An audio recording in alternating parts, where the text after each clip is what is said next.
All right, calm down. We're gonna get into it, okay? My name is Bilal Khan. Actually, my name is Bilal Zubair Khan.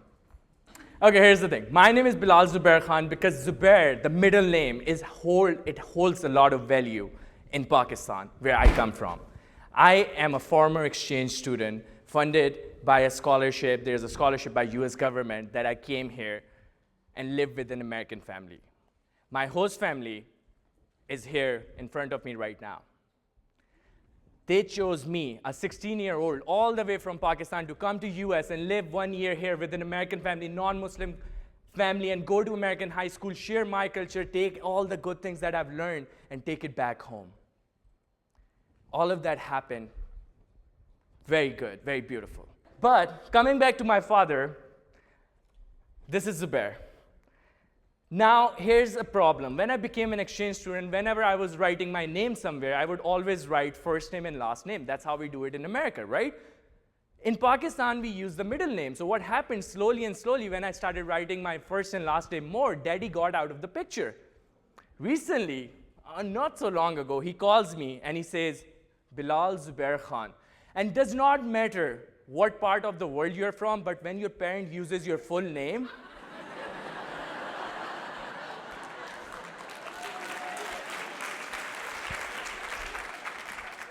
when your parent uses your full name, you are in trouble. I'm like, Dad, what's up? He's like, son, did I do something wrong in my life?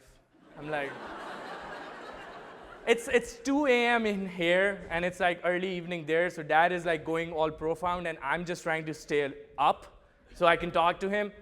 I'm like, what happened? He's like, you don't use my middle name, or you don't use your middle name and my name anymore. Are you not proud of me, or are you ashamed of me? Which is a very weird question. You can't say yes or no or choose one, you know? I don't know why parents do that. They put us in these positions just to show us who's the boss. So now I need your help. Here's what we're gonna do. I'm gonna turn around, and I'm gonna turn back, and I'm gonna say my name again. But this time, when I say my middle name, I want you to repeat it with me. It's pronounced as Zubair. Okay, ready? 1, 2, 3. Hello. I am Bilal Khan. There we go, just like that. In 1 minute, we shared culture. You learned something new about Pakistan, and when this video goes back to Pakistan and my dad sees it, he's gonna know it's nothing personal. And I really hope, where are the cameras? Okay, I really hope we got this on video. Otherwise, I just shared my Facebook password with strangers for no reason. This is the Olam family. My host mother, Sheila. Olam, my host brother, Mike and Matt. They chose me. They brought me to their house. They opened their heart. They opened their home for me. They're sitting right now somewhere here looking at me all proud and thinking, just don't mess this up, man. Just shut up, all right? Just get to the point. Okay. Now, I want you to understand there's like a lot of exchanges, cultural impact, everything I'm talking about, but I want you to go where America starts for me, okay? Okay, This is me. I don't start my talks by showing pictures of random Indian, Pakistani-looking kids. Let's grow up. Actually, I want you to go where it starts, okay? This is still me. Another cute picture so I can have all the parents in the house on my side. This is me and my brother. I'm 15 years old. I'm so excited that we have internet in our house. Why? Because just a day ago, in 2007, I'm walking at a community event and I hear somebody speaking English so good. It's unbelievable. I can't believe it. This kid just got back from America, and just like a soap opera, Days of Our Lives or whatever you want to say, I overhear from the wall, what is he talking about? He's telling his friends, oh, I went to USA. Yeah. For free. I'm like, oh, what? There's a scholarship that lets you go to America if you're a good student? I want to do that. I run home that night. This is the first Google search that I can talk about in public. This is my first Google search. 16-year-old Pakistani boy going to America for free. I don't know who was doing marketing at State Department at that time. Thank you. I end up on their website. And this YES program, Youth Exchange and Study program, it's right there for me. I read all through it. I see pictures, and I know that this is my moment. I run to my room. My brother is sitting, my sister is sitting there. I'm like, hey, guys, I'm going to United States of America. I don't know why I'm being a Statue of Liberty right now. Just go with it, guys. Come on. All I hear is my brother, no, you're not, in the corner of the room. I'm like, what do you mean? He's like, you're too much trouble here, Bilal. If you go to America, you become more trouble. And I have no idea why I just did his accent, because we have the same accent. But next thing we know, ladies and gentlemen, we are wrestling on the floor, because I told him that you're jealous of me. You're stealing my thunder. Friends reference, anyone? Okay. You're stealing my thunder. We are wrestling. My sister's like, Dad, and Mr. Zubair, that you already know, he walks in and he looks at his grown-ass teenagers fighting, and he just analyzes his life, and he's like, did I do something wrong in life? He breaks us up. He finds out what's happening, and that moment he puts his hand on my shoulder. He tells me, son, if you go to America, I would be proud of you. And thus, in just that one sentence, for the first time in our house, America became a symbol of success and not an evil country that we see on media. I knew it right away. I went to that exchange student who just came back. I asked him, how do I do it? How do I learn English? Because I could write it, I could understand it. I could never speak it like how I'm speaking right now. And I can't shut up anymore, because I love speaking so much. You see, I'm still talking. I'm like drifting away from my talk, but it's English, it's coming. Anyway, he tells me, he's like, go online and watch American news. I was like, okay, this is it, my second Google search. Real American news. I end up on Fox News YouTube channel. Hey, come on, this is not political talk, you know. I watched CNN too. Here's what happened. I learn it, I come to high school, I make it. I go through this tough 1 year of tests and everything. 1,000 students apply, I make it to the one person in the end. I come to Herndon, I'm going to high school, first day of high school. They showed us freaking High School Musical. This is how high school is gonna look like.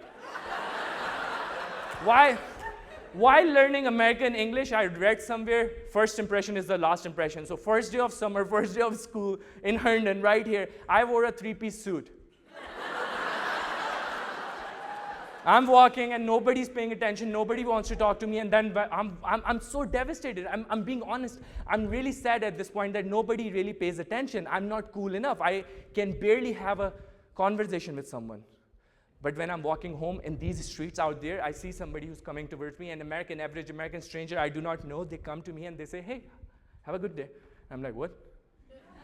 People in Pakistan, they're so hospitable, heartwarming, but nobody says hi like this, you know, to a stranger. And then another lady's coming towards me, and she smiles at me, and by this time, I'm like, okay, what do these people have on me? Because they're smiling and saying hi, that they know that I'm in trouble and I don't. So this is Herndon High School. I come here. What I realized in that 1 mile from high school to home, every hi, every hello, every smile changed the 16 years of stereotypes I had about American people. So I went next day to high school. I started saying hi to everything, every activity that I could do in those 10 months, thanks to my host mother, Sheila, who was there, who was supporting me. So I became a guy who would walk in with his backpack and that says, hug me, hug a Muslim day. That day does not exist. I made it up. Do what you want to do. I got 2.5 hugs that day. 2 people really hugged me, 1 person thought about it, okay? Then I was like, what next? I'm gonna say hi to something else. I was saying hi to everything in America. I became a mascot. I became friends with everyone. My father had me made a promise that every girl I'm gonna see in America is my sister. So I was keeping that promise, and these girls really liked it, and all the high school boys, they wanted to be friends with me now. I don't know why. Well, anyway, then I go 1 step ahead. I joined swim team. They had a tradition, they shave your head. I actually put the high school initials on my head because I was really excited and happy to be here. Then on Wednesday, I was in ROTC. Then I was doing a fashion walk. I started doing everything. I became a DJ. I don't know why. I started acting. I went to, by now you know that as an exchange student, you know, when you're hearing me, you're looking at me, you can tell that I would make a great Southern cowboy. So I did. Now, really quickly, one last thing. This is Miss Charlene. Every story, every skill that I learned in America, everything is great. But this woman right here, my teacher, one time I was walking in the hallways and I did not had my stipend money with me. So I was hungry and I just did not want to ask anybody for help. Miss Charlene Hipson, who comes to me, she stops me, she gives me $5. And she's like, Bilal, go have lunch and see me tomorrow so I can tell you how to budget and how to take care of your finances. She left and I was just standing there surprised by kindness, empathy. How did she know I needed help? That was the first time I wanted to be like her. So I went back to Pakistan for 5 years. I've worked on everything, women empowerment, climate change, social good projects, everything I did, but I never forgot the 17-year-old who was standing in the hallway trying to be like Miss Charlene Hipson, trying to be like the first American who said hello to me. Small things like this. So after spending 5 years training over 10,000 people, I came back to US, I came back to Virginia, I came back to this town of Herndon for one day. I go to her classroom, I'm walking, I knock, and she looks at me, she's my Facebook friend, she's so proud, she's happy, she's smiling, she's crying.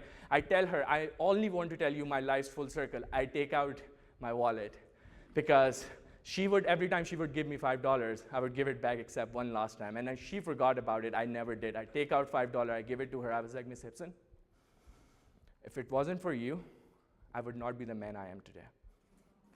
Just like that, everything changed. These are the work that I've done in Pakistan, all over the world. 5 years in Middle East and Southeast Asia. Now I work in Eastern Europe. Everywhere I go, everything comes back down to this, comes back down to my mother. And I want to tell you, in this current time, in America, these programs were built to bridge between America and the world, but right now in this situation, there's a bridge that needs to be built between Americans. It breaks my heart to see Americans today, but in the next second, it brings it back together to see Americans today. If you do not believe me, if you do not believe on the impact of these exchange programs, and if you do not think politics affect us or does not affect, this is my 88-year-old grandmother in Alabama, Gracie, who flew me to Alabama, and this is me dancing with her friends in this small town. Everybody voted for Trump there. That did not affect them to own me. They're still good. Please, please, please play a bigger role. Host an exchange student. Because when they go back, when you share these small feelings with them, and when they go back and they do these great things in their country, you can go to sleep that night thinking that there's one less person, one less community, and one less country, inshallah, that thinks of America as good because of the real Americans like you. Thank you so much, guys. Now I got a standing ovation. Can I? Thank you. Oh my gosh.